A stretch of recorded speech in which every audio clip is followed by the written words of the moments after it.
Assalamualaikum warahmatullahi wabarakatuh. Waalaikumsalam warahmatullahi wabarakatuh. Alhamdulillahi rabbil alamin. Wa bihi nasta'inu ala umurina waddin.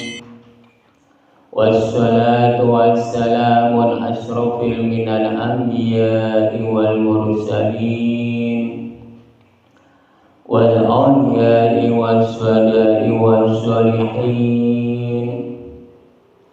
Inna Allaha wa malaikatahu yusalluna 'alan nabi. Ya ayyuhalladzina amanu sallu 'alaihi wa sallimu taslima. Allahumma sholli 'ala sayyidina Muhammad wa ala ali sayyidina Muhammad. Amma ba'du.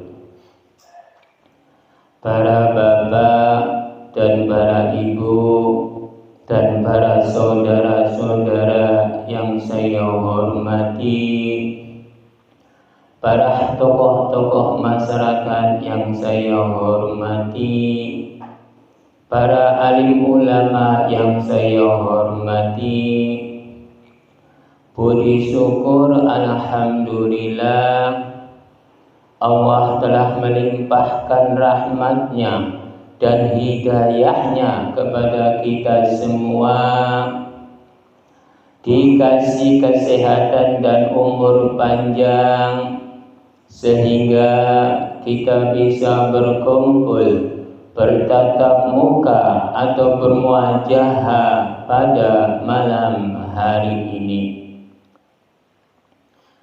Marilah kita bersama-sama bersolawat serta salam kepada junjungan Nabi kita Muhammad sallallahu alaihi wasallam.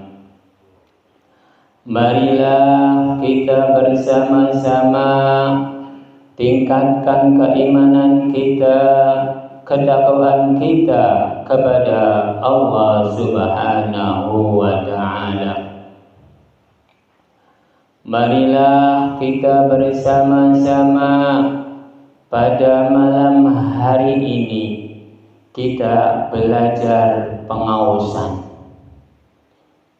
Kita belajar pengaosan pada malam hari ini. Maknanya mengaos itu adalah belajar. Kita semua ini belajar tentang keimanan, belajar tentang keyakinan, belajar tentang tekad, belajar tentang pendirian.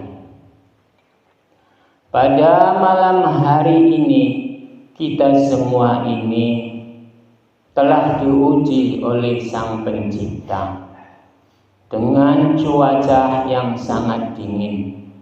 Berarti kita semua ini sedang diuji. Apakah kita semua ini mau belajar atau tidak? Tentang belajar kepintaran, tentang ilmu dan keilmuan. Tentang belajar tekad dan pendirian. Tentang belajar tekad tentang keyakinan. Tentang belajar tentang pedoman-pedoman saking dirinya. Pada malam hari ini kita semua ini sedang diuji.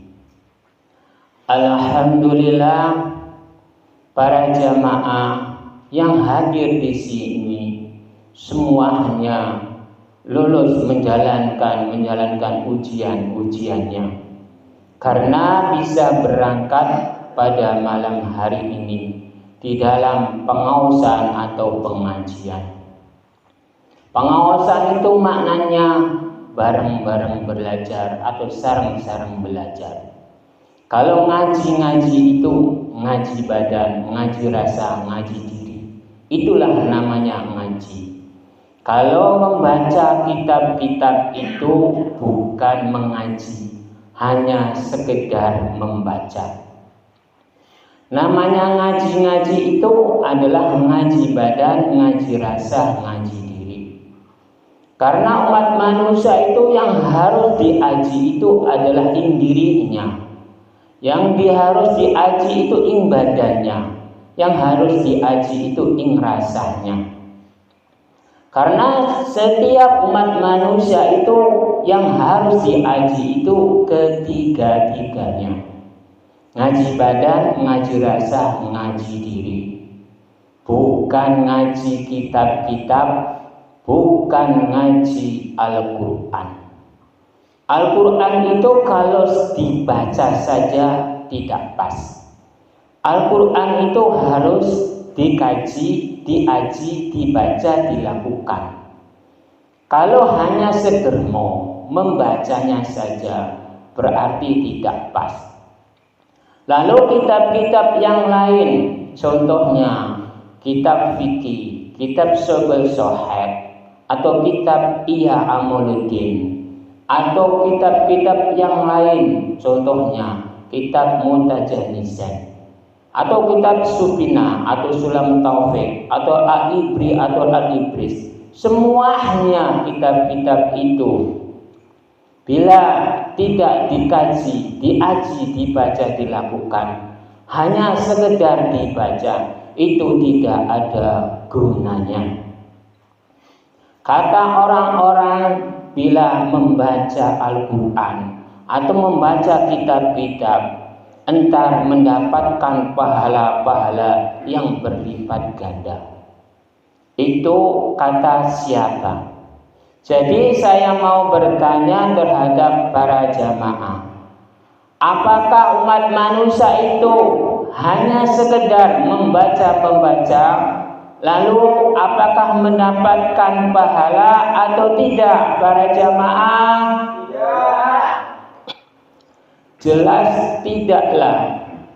Karena segala sesuatu umat manusia itu yang mendapatkan imbalan-imbalan, yaitu harus melakukannya. Contohnya, bila orang bekerja pasti mendapatkan imbalan-imbalannya. Bila seseorang hanya menyuruh, hanya membaca ukurannya sekian, lalu yang mengerjakannya orang lain. Jadi entar yang mendapatkan itu imbalan-imbalannya itu adalah yang mengerjakannya. Bila umat manusia itu hanya sekedar membaca dalam kitab-kitab atau Al-Quran, tidak dikaji, diaji, dibaca, dilakukan, hanya membaca. Karena di dalam kitab Al-Quran atau kitab-kitab yang lain, itu alangkah baiknya tempatnya umat manusia itu yang memberi, yang di atas. Karena umat manusia itu alangkah baiknya tempatnya di atas daripada tempatnya di bawah. Jadi umat manusia itu harus menyadari tentang dirinya. Bila seseorang yang mendapatkan imbalan-imbalan, yaitu orang yang memberi, bukan yang membaca. Saya kasih contoh. Orang bersedekah jariah atau amal jariah. Lalu seorang ulama atau seorang kiai menyuruh jamaahnya untuk sedekah jariah, amal jariah.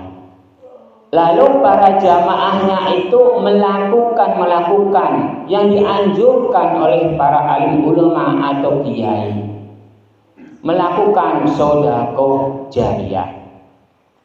Lalu para alim ulamanya atau kiainya atau ustadznya atau para gus-gus atau buya-buya atau para imam hanya sekedar menyuruh. Apakah mendapatkan imbalan-imbalan ataukah tidak para jamaah? Jelas tidaklah. Karena itu hanya menyuruh, tapi tidak melakukannya. Tapi para jamaah-jamaahnya disuruh sedekah jariyah, amal jariyah, lalu melakukannya. Apakah para jamaah itu mendapatkan imbalan-imbalan dari Sang Pencipta para jamaah? Segala sesuatu umat manusia itu tergantung perbuatan-perbuatannya. Bila kita melakukan, pasti mendapatkan. Bila tidak melakukan, entar tidak mendapatkan. Kuncinya adanya diri kita ini. Minggu yang lalu udah nyampai ke ayat 6 di dalam surat Al-Bayyinah. Tapi minggu yang lalu ini kelanjutannya antar minggu depan. Karena minggu ini melanjutkan tentang kelanjutan yang ke-6. Tapi bukan dari surat Al-Bayyinah. Langsung dari kitab Nurjati.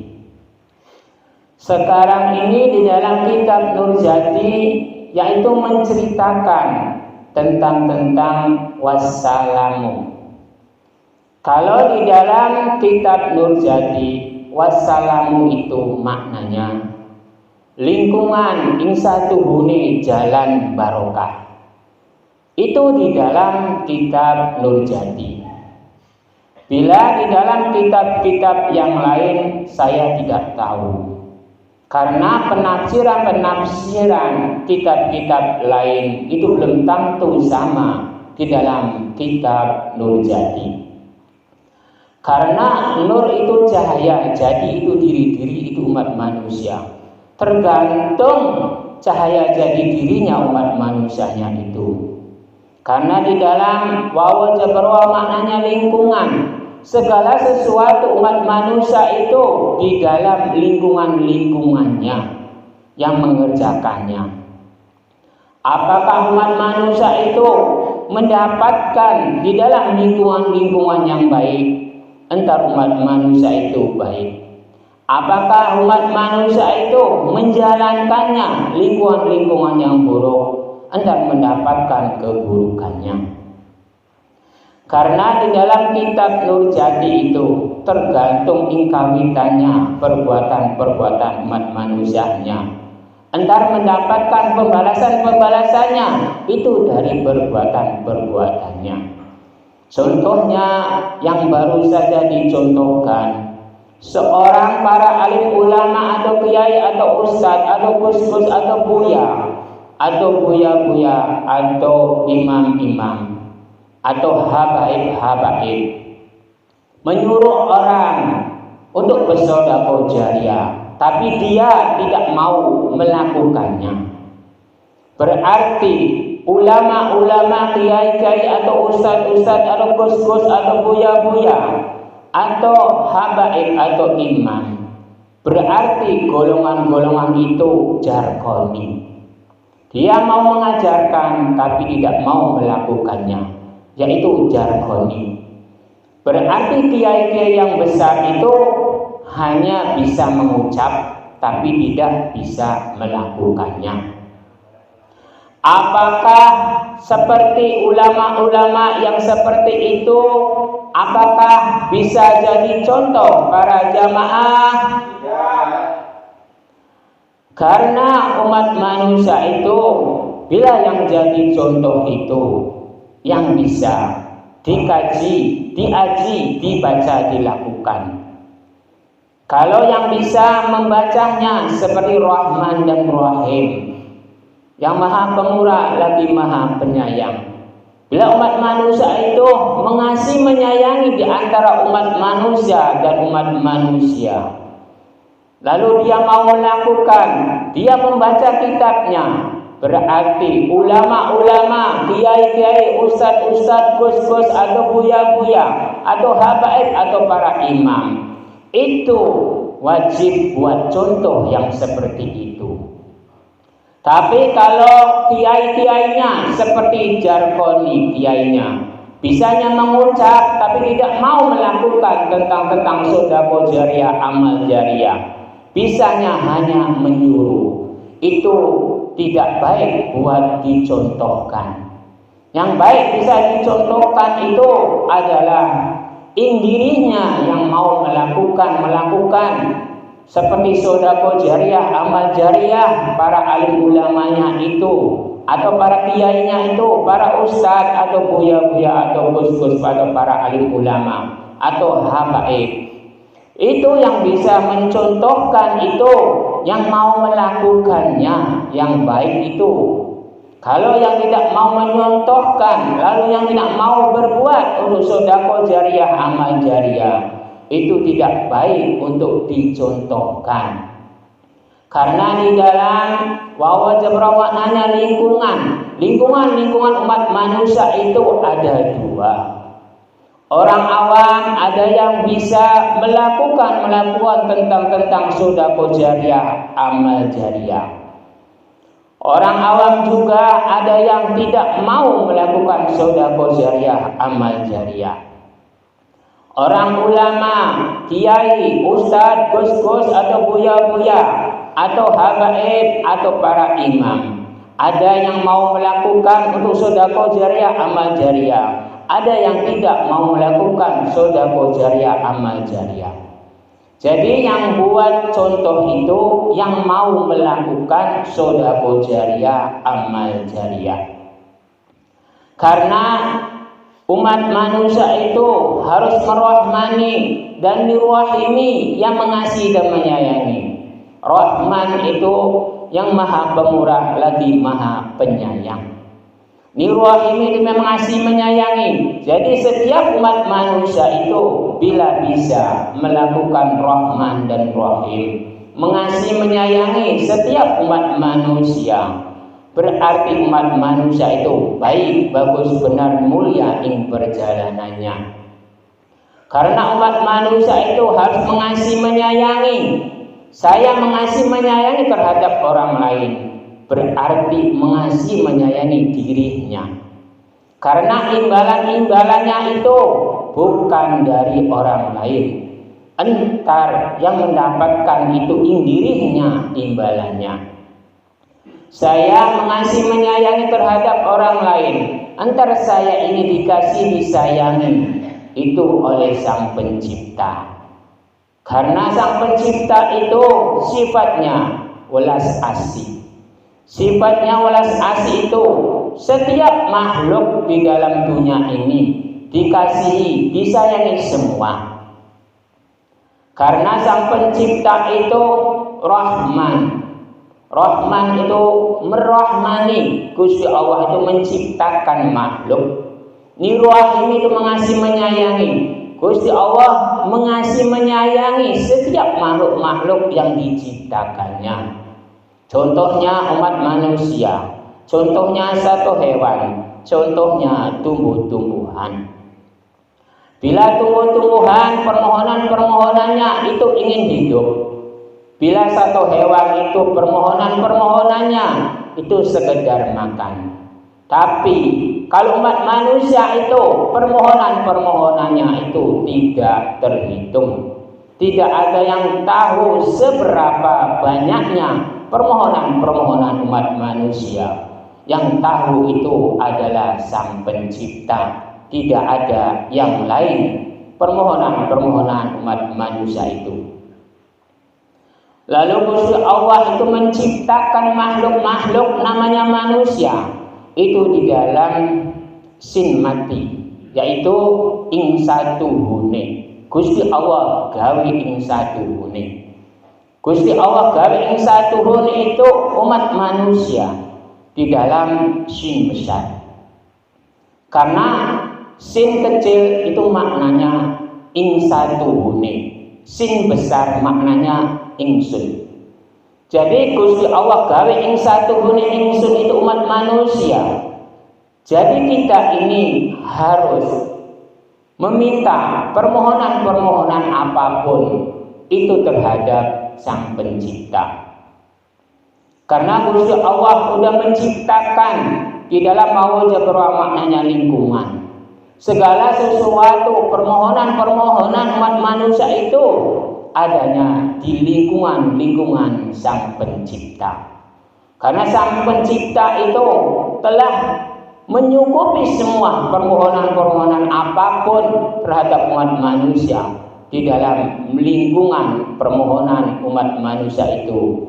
Karena umat manusia itu permohonan-permohonan tidak ada yang lain kecuali terhadap Sang Pencipta ujung-ujungnya.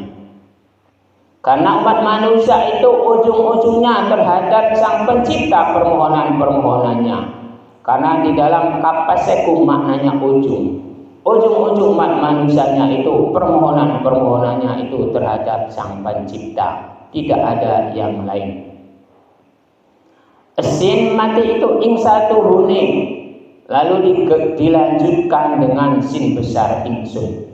Jadi Gusti Allah gawe ing satu hune ingsun, lalu dilanjutkan dengan lam jaberlah maknanya jalan. Gusti Allah telah mengasih jalan terhadap setiap makhluk-makhluknya, bukan umat manusia saja. Bila umat manusianya permohonan-permohonan apapun pasti ada jalan. Yang penting ada kemauan-kemauan. Yang penting ada tujuan-tujuan umat manusianya.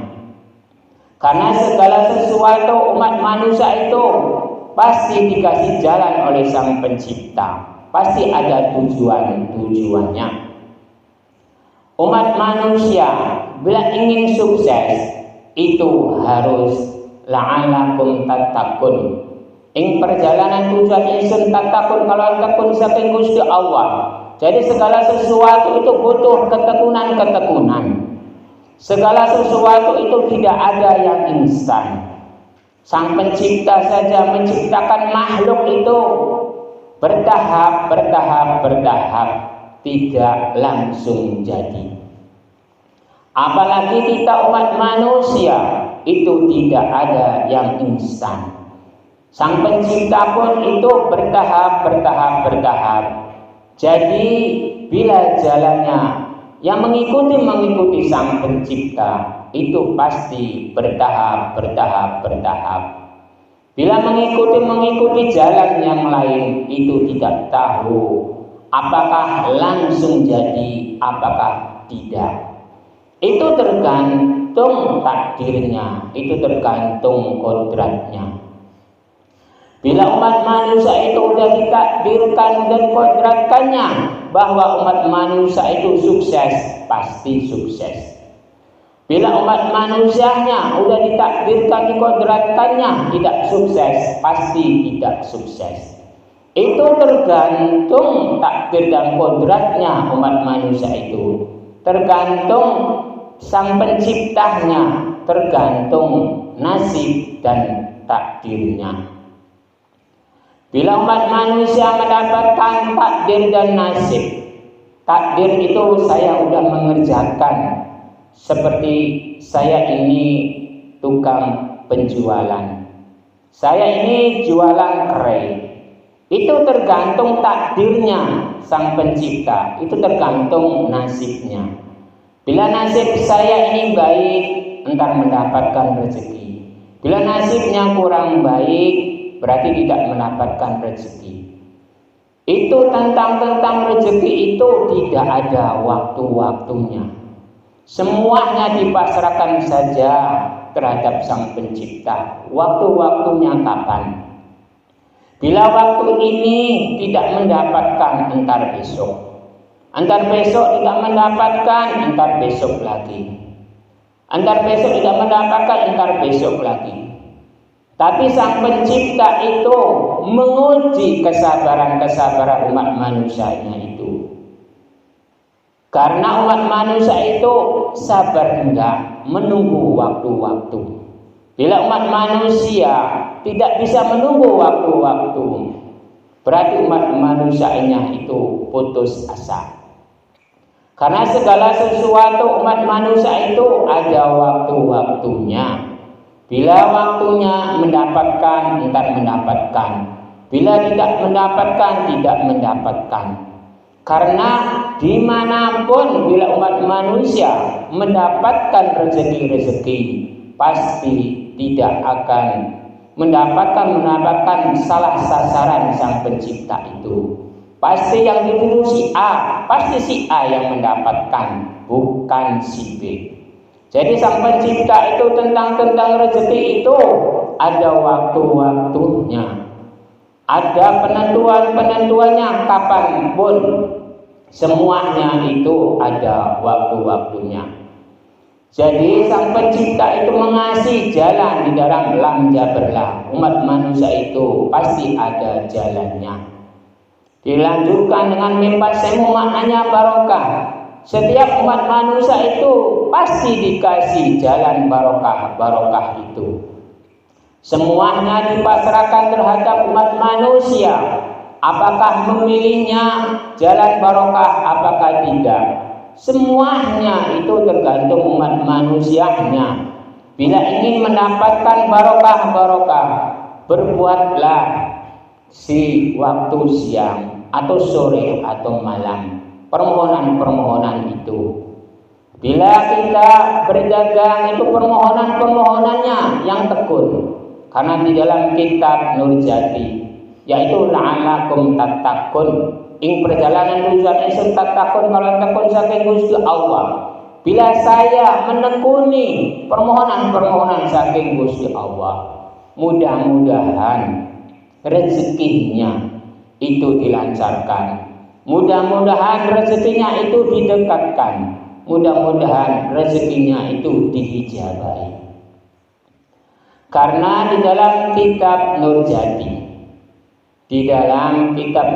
itu yang berbunyi, minnal ijazati wal ijabati wal karomati wal barokati antum lana bi ghairi ijab la'allakum tattaqun. Minnal ijazati itu minta restu saking Gusti Allah, wal ijabati minta dihijabai ucapannya ingsun, wal karomati minta dikaruniai saking Gusti Allah, wal barokati minta diberkahi saking Gusti Allah. Antum lana ing perjalanan ingsun, bigori ijab ing perjalanan ucapan ingsun, la'allakum tattaqun ing perjalanan tujuan ingsun, tattaqun kalau takun saking Gusti Allah. Itu di dalam kitab Nurjati. Bila umat manusia di dalam ucapan-ucapannya, di dalam ketakwaannya menjalankan perintah-perintah dari Gusti Allah, di dalam ketekunannya menuju saking Gusti Allah, itu dipastikan mendapatkan barokah. Tapi mendapatkan barokah itu ada waktu-waktunya yang tertentu. Ada yang langsung dirinya, ada antar besok ke anaknya, ada ke cucunya. Itu tidak ada yang tahu. Tapi kalau yang diminta, alangkah baiknya ke kita semua ini supaya merasakan barokah apa yang kita buat, apa yang kita lakukan. Itu permohonan kita terhadap Sang Pencipta. Karena kita ingin merasakan bahagianya bagaimana mendapatkan barokah dari Sang Pencipta. Jadi saya bertanya terhadap para jamaah, apakah para jamaah menginginkan barokah ke diri kita semua ini? Para jamaah, kita semua ini menginginkan barokah itu terhadap diri saya, terhadap diri kita semua ini yang ada di sini. Karena segala sesuatu perbuatan manusia itu adanya dirinya. Karena di dalam alif lam mim, kalau kata ulama-ulama atau kiai-kiai, alif lam mim itu hanya Allah yang tahu.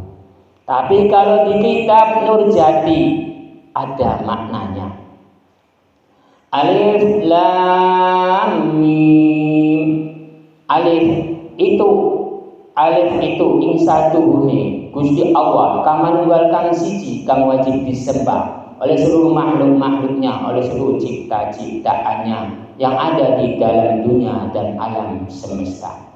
Lam itu jalan, min Muhammad. Jadi Gusti Allah kang manunggalkan siji itu gawe dalan kanggo kanjeng Nabi Muhammad SAW. Itu maknanya alif lam mim. Lalu dilanjutkan dengan nun. Nun itu maknanya petunjuk. Gusti Allah itu mengasih petunjuk terhadap kanjeng Nabi Muhammad SAW. Kanjeng Nabi Muhammad SAW itu dikasih petunjuk oleh Sang Pencipta. Hai Muhammad, aku utus kamu sebagai untuk syiar-syiar kebaikan di dalam dunia ini. Bukan syiar-syiar agama, tapi syiar-syiar kebaikan. Karena umat manusia itu harus dididiknya dengan baik. Karena umat manusia itu harus dididiknya akhlaknya dengan baik. Karena segala sesuatu umat manusia itu harus berakhlak baik. Setinggi apapun agamanya, setinggi apapun kitabnya, setinggi apapun titelnya, itu tidak ada gunanya bila umat manusianya itu tidak berakhlak. Jadi Nabi Muhammad SAW itu disuruhnya bukan syiar-syiar agama, tapi syiar-syiar kebaikan di dalam dunia ini. Tapi kebanyakan orang itu kebanyakannya syiar-syiar agama. Aslinya disuruh oleh Sang Pencipta itu untuk syiar-syiar kebaikan. Karena Nabi kita Muhammad SAW itu disuruh syiar-syiar kebaikan di dalam dunia ini. Karena Nabi Muhammad SAW itu disuruh lalu menjalankan syiar-syiar kebaikannya itu. Tapi waktu-waktu sekarang ini yang ditinggi-tinggikan, yang diutamakan yaitu syiar-syiar agama. Saya membingungkan pada saat-saat ini. Yang ditinggi-tinggikan itu bukan akhlak yang baik, tapi yang ditinggi-tinggikan itu agamanya, kitabnya, jabatannya, atau titelnya. Kalau udah titelnya pondok, itu ditinggikan. Kalau udah titelnya universitas, lalu ditinggikan. Kalau udah titelnya SS, itu ditinggikan. Itu umat manusia itu salah kaprah. Sebenarnya yang ditinggikan terhadap umat manusia itu bila ada orang yang berakhlak baik, itu ditinggikanlah. Jangan jabatannya, jangan titelnya, jangan pondoknya, jangan universitasnya.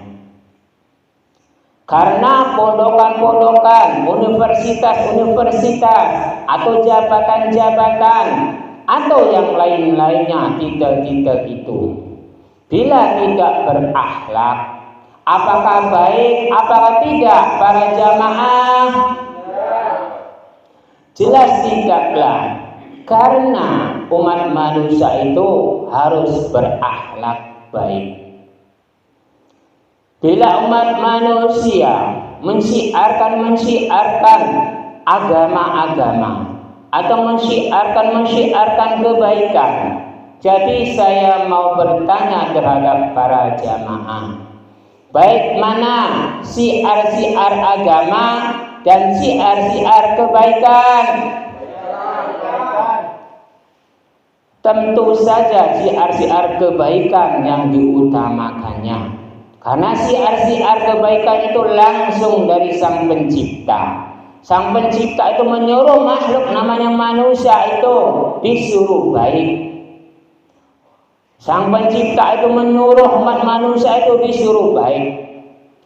Bukan disuruh ahli agama, bukan disuruh ahli kitab, bukan disuruh ahli titelnya sekian-sekian, titel SS atau sarjana, atau profesor atau dokter.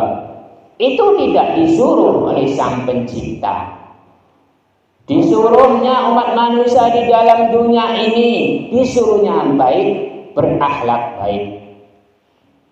Bila umat manusia titelnya tinggi, memiliki pondok-pondok banyak tinggi, lalu berakhlaknya tidak baik, bermanfaat tidak untuk umat manusia, para jamaah? Jelas tidaklah. Yang bermanfaat itu berakhlak baik pemimpin-pemimpin pondok itu. Bila pemimpin-pemimpin pondok itu tidak baik, atau pemimpin-pemimpin universitas tidak baik, itu tidak ada gunanya. Karena pondokan-pondokan itu tidak ada gunanya bila pengasuhnya itu berakhlak tidak baik. Bila titel-titel yang tinggi juga tidak berguna bila tidak baik. Kunci umat manusia di dalam dunia ini semuanya ada petunjuk-petunjuknya. Karena umat manusia itu sebelum berbuat kesalahan-kesalahan itu pasti dikasih petunjuk-petunjuk dari Sang Pencipta. Apakah menyadari, apakah tidak? Jadi saya mau bertanya terhadap para jamaah. Para jamaah mau bohong, apakah ada yang mengasih tahu bahwa kamu itu bohong kalau berbuat begini? Sekali lagi, apakah tahu umat manusia mau berbohong, lalu Sang Pencipta itu mengasih tahu? Bila umat manusia itu bila mencuri, itu ada yang mengasih tahu. Kamu mencuri itu berbuat tidak baik. Apakah itu dikasih tahu oleh Sang Pencipta? Pasti dikasih tahu oleh Sang Pencipta itu. Ada bisikan-bisikan halus. Karena dat hati, dat pikiran itu datnya miliknya Sang Pencipta atau Gusti atau Gusti Allah. Jadi saya mau bertanya terhadap para jamaah. Bentuknya hati bagaimana? Tahu enggak? Bentuknya pikiran tahu enggak bagaimana? Hati dan pikiran itu tidak ada yang tahu bentuknya seperti apa. Hati dan pikiran itu gaib. Kalau Sang Pencipta itu gaib atau tidak, para jamaah? Hati dan pikiran itu gaib atau tidak? Seluruh umat manusia itu hati dan pikirannya itu gaib. Yang memiliki hati dan pikiran itu adalah Gusti Allah. Karena umat manusia itu dikasih zatnya oleh Gusti Allah. Dat hati dan pikiran itu milik Gusti Allah. Bentuk hati dan pikiran itu tidak ada yang tahu. Karena bentuk hati dan pikiran itu tidak berbentuk, tidak berwujud, tidak berwarna, hanya namanya hati dan pikiran. Sang Pencipta juga tidak ada wujudnya, tidak ada warnanya, tidak ada bentuknya, cuman hanya nama. Jadi hati dan pikiran dan Sang Pencipta itu semuanya miliknya Sang Pencipta, hati dan pikiran. Roh juga miliknya Sang Pencipta. Karena roh dan hati dan pikiran itu harus bersatu.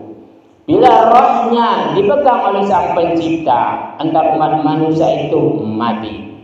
Bila umat manusia itu tidak memiliki hati, tidak memiliki pikiran, juga mati. Jadi segala sesuatu umat manusia itu kuncinya roh dan hati dan pikiran. Jadi saya mau bertanya terhadap para jamaah. Orang mati bisa berpikir enggak para jamaah? Lalu dilanjutkan, orang mati memiliki hati enggak? Orang mati memiliki roh enggak? Segala sesuatu kalau orang sudah meninggal dipastikan tidak memiliki hati, tidak memiliki pikiran, tidak memiliki roh. Karena hati dan pikiran dan roh itu milik Gusti, tidak ada yang lain.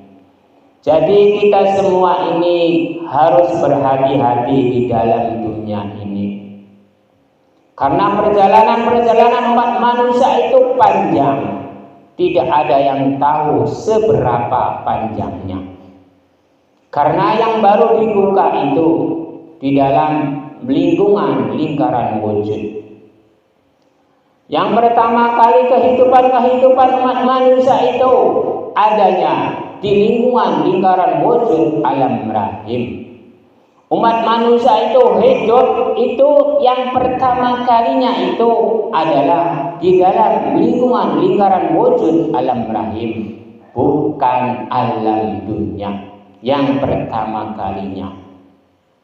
Tapi kalau Nabi Adam dan Siti Hawa itu yang pertama kalinya itu di surgawi, lalu diturunkan ke alam dunia. Tapi kalau kita semua ini, seluruh umat manusia yang ada di dalam dunia ini, seluruh nabi yang ada di dalam dunia ini, selain Nabi Adam alaihissalam dan Siti Hawa, semuanya pertama kalinya itu di dalam lingkaran wujud, yaitu di dalam alam rahim. Jadi kita semua ini dengan nabi-nabi yang terdahulu itu tidak ada perbedaannya. Karena umat manusia seperti nabi-nabi terdahulu itu pertama kalinya hidupnya itu di alam rahim. Kita semua juga pertama kalinya itu di alam rahim. Karena umat manusia itu yang dibukakan oleh Sang Pencipta itu adalah alam rahim, alam dunia, dan alam kubur. Karena lingkaran wujud alam rahim, lalu lingkaran wujud alam dunia, lalu lingkungan wujud alam kubur. Itu semuanya yang baru dibukakan oleh Sang Pencipta itu hanya 3. Kalau alam maksar, alam pertimbangan atau surgawi itu tidak ada yang tahu kapan dibukanya. Bila ada seseorang mengetahui tentang neraka, surga, alam maksar atau alam pertimbangan, berarti penafsiran umat manusia itu melebihi batas-batas. Karena segala sesuatu itu Sang Pencipta atau Gusti Allah atau Tuhannya yang menentukan itu. Karena di dalam kitab Nurjati adalah alif jabar a yang atasi Gusti. Segala sesuatu umat manusia itu yang mengatasi Gusti. Tentang hablum minanas atau hablum minallah. Lalu dilanjutkan dengan ainwin ing satuhun yang pangeran kang berhak, yang hakiki tentang urusan hablum minallah atau hablum minanas, itu adalah Gusti. Lalu dilanjutkan dengan nun jarini ing kekuasaan Gusti ini. Di dalam kitab Nurjati ing kekuasaan Gusti ini itu tentang urusan hablum minallah atau hablum minanas, itu adalah Gusti, bukan makhluknya. Tapi yang saya menganehkan zaman-zaman sekarang, umat manusia bisa menentukan tentang hablum minallah atau hablum minanas. Padahal yang menentukan itu ada insaking Gustine, adalah Gusti Allah, adalah Tuhannya, adalah Sang Pencipta, bukan umat manusia tentang apapun. Bila ada umat manusia bisa menentukan pahalanya sekian, dosanya sekian, entar mendapatkan surga, entar mendapatkan neraka. Kalau orang Islam mendapatkan surga, seburuk apapun orang Islam, entar mendapatkan surga. Itu kata orang-orang. Padahal aslinya yang mendapatkan surga itu tergantung umat manusianya.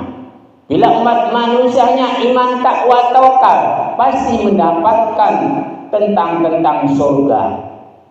Entar mendapatkan tentang kenikmatan.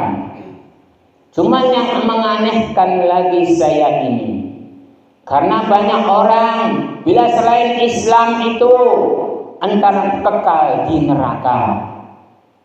Bila umat manusianya Islam, entar mendapatkan syafaat dari Nabi, entar bisa diangkat ke surga. Bila orang Islam itu masuk neraka.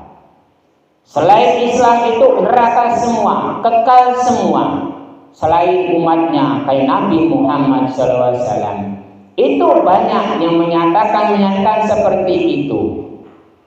Kalau di kitab saya itu semua makhluk yang berkelakuan baik, iman, takwa, tawakal, itu semuanya merasakannya.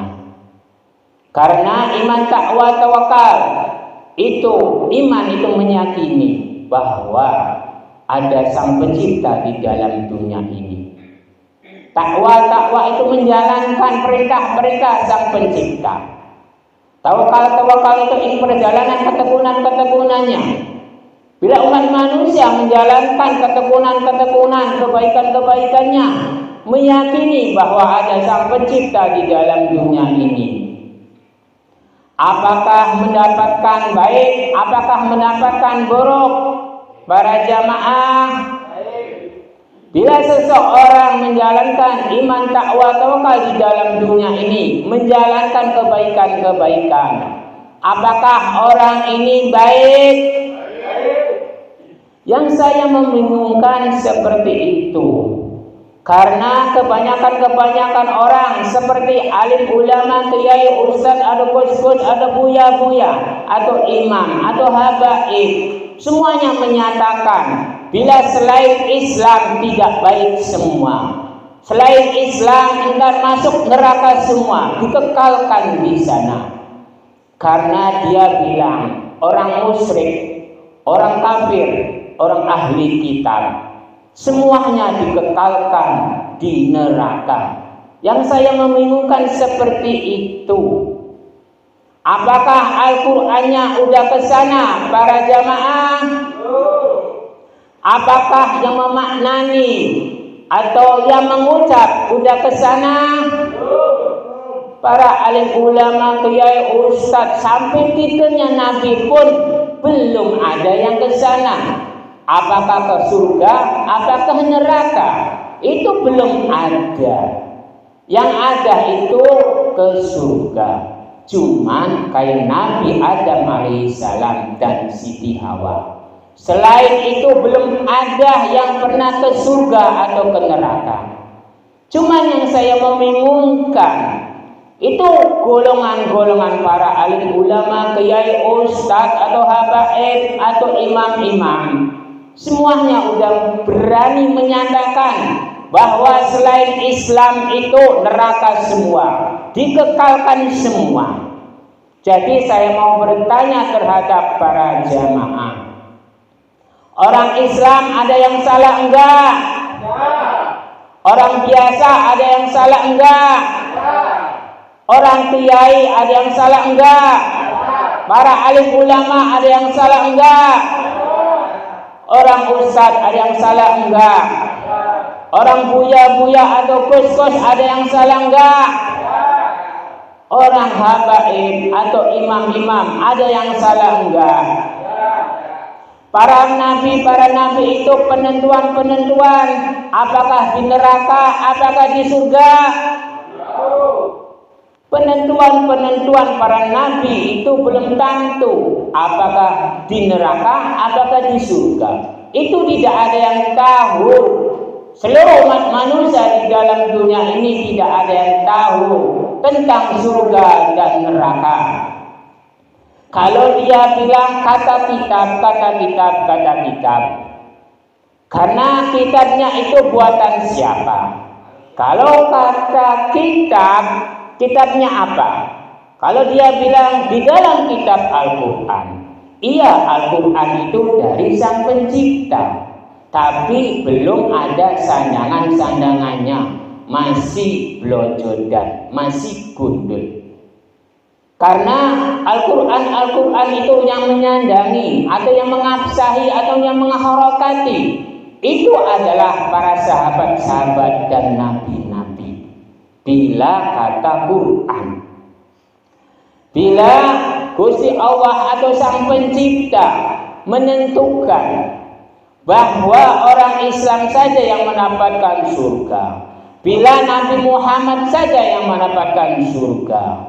Jadi saya mau bertanya terhadap para jamaah, apakah Nabi Adam alaihi salam itu nabi atau tidak? Nabi Musa nabi atau tidak? Nabi Isa nabi atau tidak? Nabi Daud nabi atau tidak? Nabi Ibrahim, Nabi Ismail, Nabi segala-galanya nabi. Bentuknya itu ada 25 nabi terbentuknya. Cuman hanya satu kata Al-Quran yang diterima, entar yang mendapatkan surga. Itu yang saya membingungkan seperti itu. Karena bila Nabi Muhammad saja yang mendapatkan surga, entar nabi-nabi yang lain itu entar mendapatkan neraka.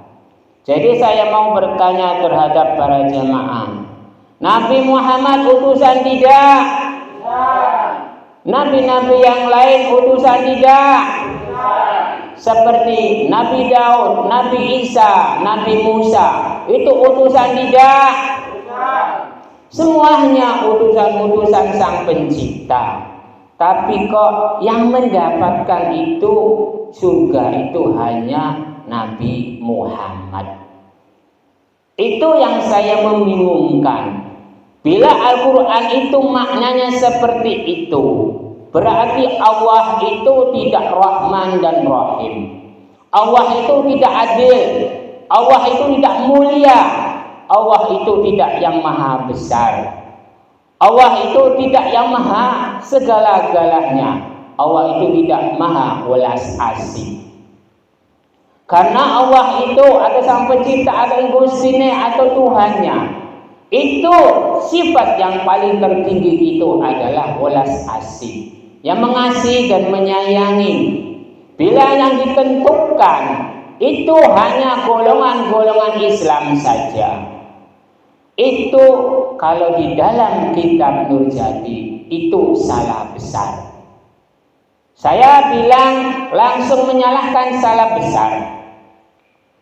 Apakah semua para alim ulama atau suruh habaib atau kiai atau ustadz atau buya-buya atau para imam atau habaib, apakah sudah ke surga atau ke neraka? Semuanya belum tahu, tapi bisa menentukan. Bila dia bilang kata kitab Al-Quran, bila Al-Quran itu maknanya itu dari Sang Pencipta. Kalau di dalam kitab Nurjati, Al-Quran itu belum ada sandangan-sandangan apapun, belum ada makna-makna apapun turun ke bumi ini. Yang mengabsahi, yang merhakati, yang memaknani itu semuanya umat manusia. Karena kitab Al-Quran itu seperti orang yang baru lahir. Orang yang baru lahir itu si jabang bayi. Gusti Allah telah menciptakan umat manusia di dalam dunia ini melalui lingkungan lingkaran wujud alam rahim.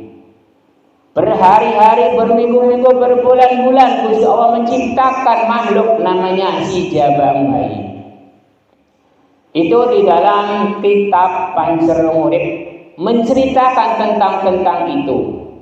Bila umat manusia diciptakan oleh Sang Pencipta itu bertahap, tidak ada yang instan. Si jabang bayi itu diciptakan dari cairan getih daging, lalu disifat bentuk manusia, lalu dikasih roh. Barulah di dalam alam rahim itu bisa bergerak. Itu namanya Pancerung Urip. Lalu udah waktu-waktunya, lalu keluar.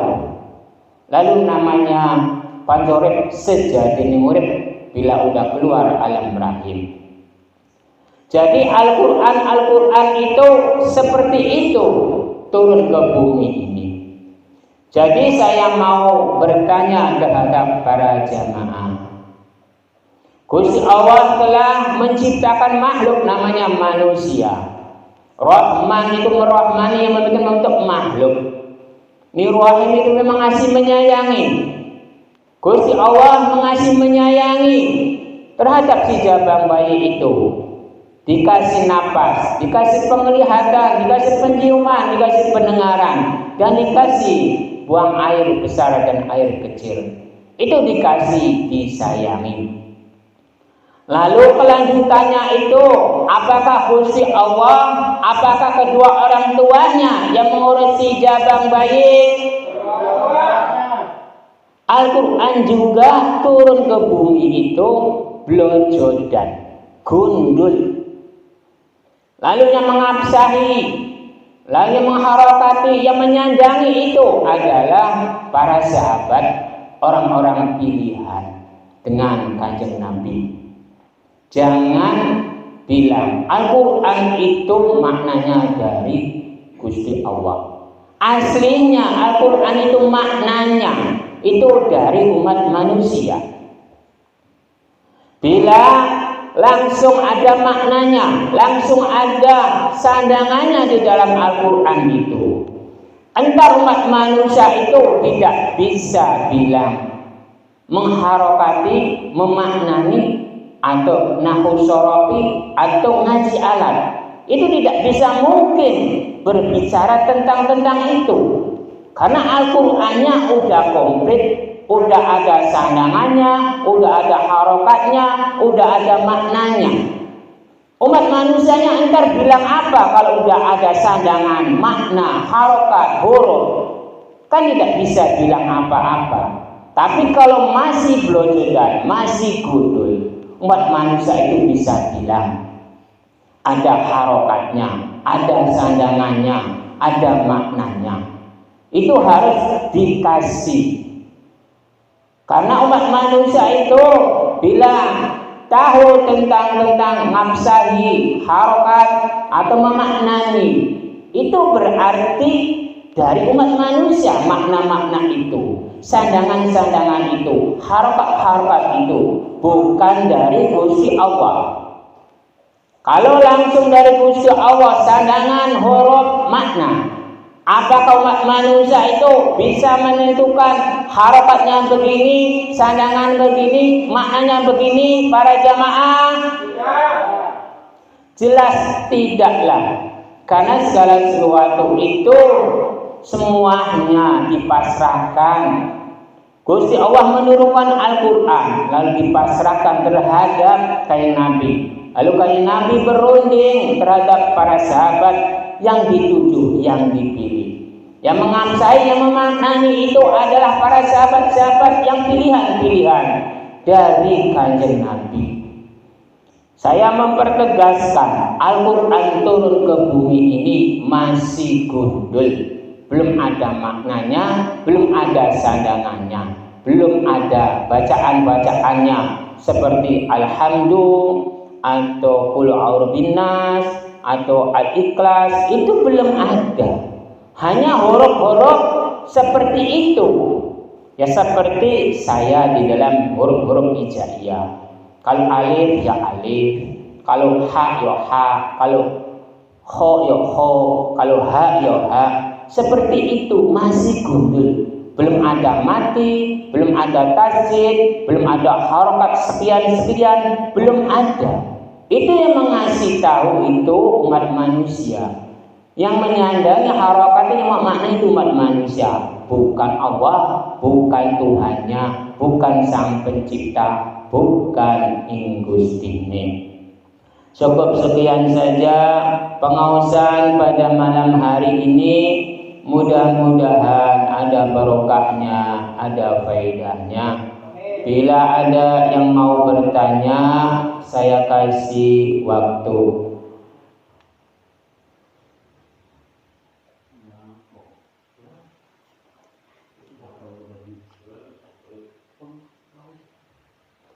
Bila tidak ada yang bertanya, saya tutup dengan doa. Bismillahirrahmanirrahim. Allahumma sholli wa sallim ala sayyidina wa habibina wa syafiina wa karimina wa dukhulina mana Muhammad wa sallim radhiyallahu wa ta'ala kula suara ajma'in. Bismillahirrahmanirrahim. Allahumma taqabbal minna salatana wa syamana wa qiyamana wa qira'atana wa ruku'ana wa sujudana wa qu'udana wa tasbihana wa tahlilana wa tadarru'ana wa khusyu'ana wa la tarbiha wujuhana ya ilah alamin wa ya khairun nasirina bi rahmatika arhamar rahimin. Wa khususan para jamaah wa umurina wa salamati berarti berizkilah wa umurina wa salamati berarti berizkilah wa umurina wa salamati berarti berizkilah. Wassallallahu ala sayyidina Muhammad wa ala alihi wa sallam. Subhana rabbika rabbil izzati amma yasifun wa salamun ala mursalin. Al-Fatihah. A'udzu billahi minasyaitonir rajim. Bismillahirrahmanirrahim. Alhamdulillahi rabbil alamin arrahmanir rahim maliki yaumiddin. Iyyaka na'budu wa iyyaka nasta'in. Ihdinas siratal mustaqim. Siratal ladzina an'amta 'alaihim ghairil maghdubi 'alaihim waladdallin. Wassalamualaikum warahmatullahi wabarakatuh.